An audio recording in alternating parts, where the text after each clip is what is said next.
HTC's been a real trooper these past few years.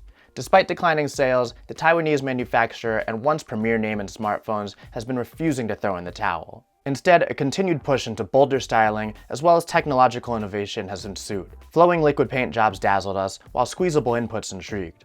All the while, performance has remained top tier. HTC has skipped the U12 and gone straight to the U12 Plus, shrinking the bezels and lengthening the screen to gain the popular 18:9 display ratio. With flagship processing components in tow and new dual camera setups in the front and back, the U12 Plus is ready to take on the best in the market.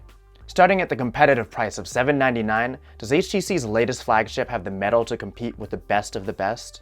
Before we talk metal, let's talk glass. The HTC U12 Plus is offered in a variety of luminescent colors, including a classy ceramic black, flashy flame red, and a translucent blue. This particular color gives users a small clear window into the U12 Plus's inner workings, blending the window into the opaque blue glass. This is certainly a unique look for a phone, which will have its detractors and its advocates. It can come off looking like a cheap case, but others may find its originality attractive.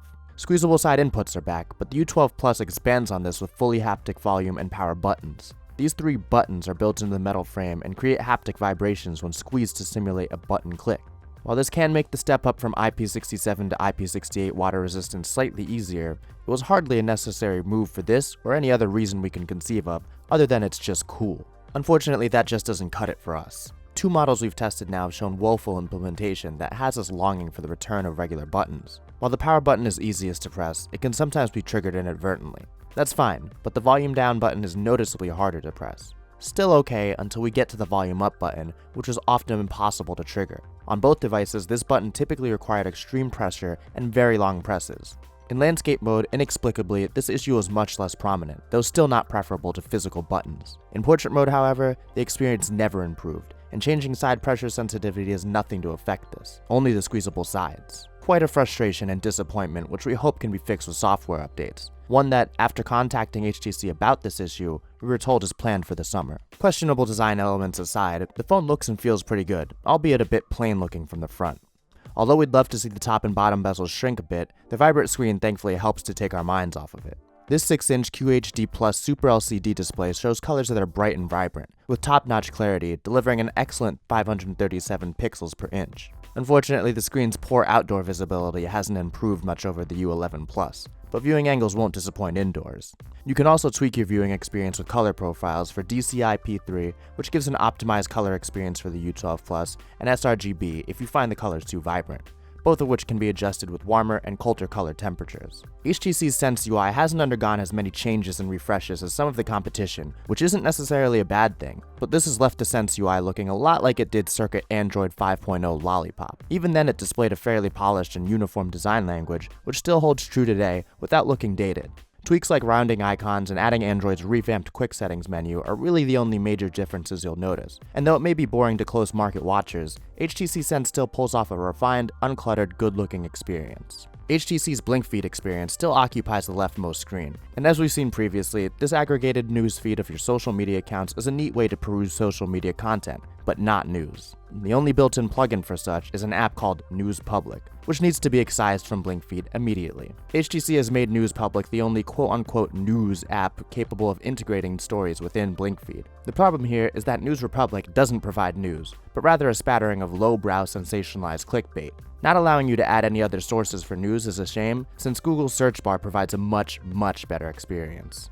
As we mentioned, EdgeSense is in its 2nd generation of the U12 Plus and has expanded functionality in this iteration. While still not a deeply compelling feature, we still quite like using it.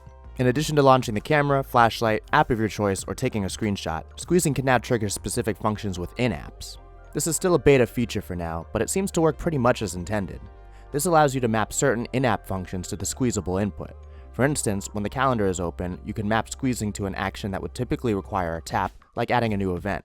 This may not exactly seem essential at first, but just as we grew fond of squeezing to snap pics in awkward angles, so too may be the case for other apps and situations you find yourself in daily. While app functions like this can be set for any app, curiously, you can't simply set just any app to launch from a squeeze. HTC still allows you to adjust the sensitivity of the squeeze gesture to help prevent accidental triggers though. Also new to the experience is a tapping gesture which enables you to execute any of the same actions as squeezing, but by tapping the edges instead, effectively adding another button to the device. In essence, EdgeSense is a mappable function key with multiple input methods, which adds functionality and can enhance ease of use, while altogether just being cool. The U12 Plus comes in two configurations. Both have 6 gigs of RAM and either 64 or 128 gigs of storage. Pair this with the Snapdragon 845 processor, and the U12 Plus delivers nothing but swift performance in day-to-day use. With animations kept to a minimum, there's very little that gets in the way of observing this device's prompt actions with every tap or swipe. Apps launch smoothly, and hangs were never an issue, as should be expected from such hardware. We're also pleased, as consumers will be too, to find expandable storage capability. Building on the U11's well-rounded 12-megapixel single camera, HTC has added a 16-megapixel telephoto lens to the equation. While the main snapper has optical image stabilization, the telephoto lens does not. Regardless, pictures on the U12 Plus are exquisitely detailed, without ever over-sharpening, and color accuracy is generally very good. When it comes to high dynamic range, this camera tames highlights better than top competition, consistently and effectively pulling in fine details from beneath the flares of harsh lighting and composing them clearly and accurately. It's truly excellent and exceedingly useful. The secondary 2x zoom 16-megapixel camera carries on all the same characteristics of the main shooter, with little perceived difference in overall quality, something that can't be said of every dual camera setup. These cameras are easily established as some of the sharpest tools on the market with which to cut up some crisp, beautiful shots. The dual front-facing cameras produce well-detailed images too, but skin tones, and all colors really, came out slightly more muted than the main sensors. This aside, selfies will be mostly flattering, with effective beauty and bokeh modes that touch up and highlight the subject competently with little, if any, mistakes. Video capture can be as high as 4K at either 60 or 30 frames per second, and much like the photos, videos are crisp but not over-sharpened, while colors are reproduced accurately. Optical stabilization keeps videos mostly smooth, though it can at times display some jumpiness. Unfortunately, you can't switch between the regular and 2x zoom lenses while filming. You can, however, record in what HTC calls 3D sound with high-res audio and acoustic focusing. Aside from enhancing the overall quality, features like acoustic focusing allow you to zoom in on a subject to focus the microphones on sound coming from that specific area. Speaking of sound, the sound quality on the device itself is one of the U12 Plus's specialties. Without headphones, the stereo speaker setup comprised of the earpiece and downward-facing speaker are loud and quite full-bodied for a set of phone speakers. There's no audio jack on the U12 Plus, and HTC doesn't provide a USB adapter.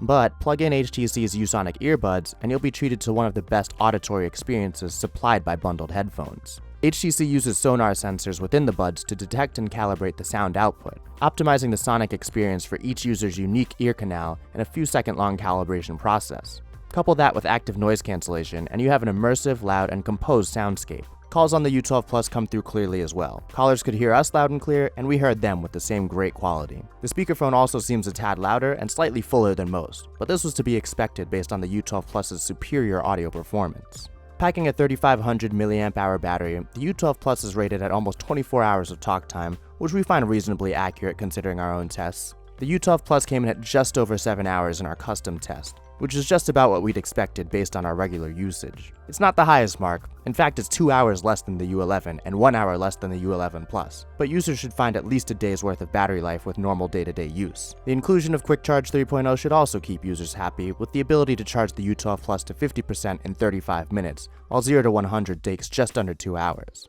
So all things considered, what do we have here? Well, at first glance it's an alright looking device with a very cool paint job. Powering on the U12 Plus feels fine, albeit a little different with a haptic power button. But seeing that screen come to life with vibrancy and detail is quite pleasing. Running through setup, switching apps, sending text, tweaking the UI, and going through all the requisite setup shows that this phone will be nothing less than a quick and a handy helper throughout your days, and it proved to be just that. Then you have the fun stuff, like EdgeSense, which actually turns out to be pretty useful and versatile. All seems well with this buttonless device, that is until you try to adjust the volume. A frustratingly inconsistent and troublesome experience. We deeply hope that HTC can fix this with a software update, because otherwise we quite like this phone. The camera is exquisite and versatile, putting some of the highest end phones to shame in some instances. With fast internals, day-long battery life, and no other issues to report, what more could you really ask for? Selling for $799 for the 64 gig version and $850 for 128, the HTC U12 Plus is a high-value device, and if it can fix the button issue, then it will be well worth your money. I'm Corey Gaskin with PhoneArena, thanks for watching, and be sure to check out PhoneArena.com for our in-depth review on this and many other devices.